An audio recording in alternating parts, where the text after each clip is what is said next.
রাজধানীতে এবার ৩ জনকে কুপিয়ে হত্যা। দুই বিশ্ববিদ্যালয়ে ২ জনকে পিটিয়ে হত্যার রেশ কাটতে না কাটতে আবারও রাজধানীতে ৩ জনকে কুপিয়ে হত্যা করা হয়েছে। ২০ সেপ্টেম্বর রাতে এই ঘটনা ঘটে। এর মধ্যে মোহাম্মদপুরের নাসির বিশ্বাস ও মুন্না হাওলাদার নামে ২ যুবককে কুপিয়ে হত্যা করেছে দুর্বৃত্তরা। অন্যদিকে খিলগাঁওয়ের তালতলা এলাকা থেকে নূর ইসলাম নামে এক ব্যক্তির লাশ উদ্ধার করা হয়েছে। পুলিশের ধারণা তাকে পিটিয়ে হত্যা করা হয়েছে।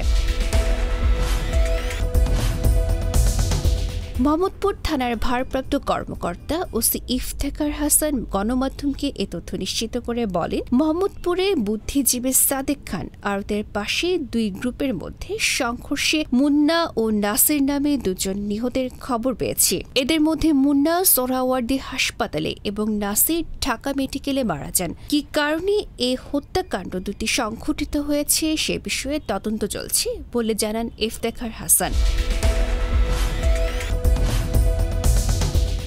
অন্যদিকে খিলগাঁওয়ের তালতলা এলাকা থেকে শুক্রবার দুপুরে নূর ইসলাম নামে এক ব্যক্তির লাশ উদ্ধার করেছে পুলিশ। তার শরীরে বিভিন্ন স্থানে আঘাতের চিহ্ন রয়েছে।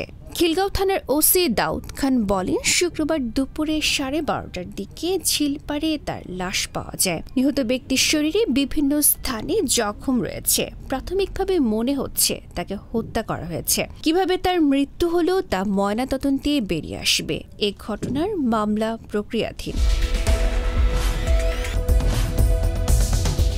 ডেস্ক রিপোর্ট, গণমানুষের আওয়াজ।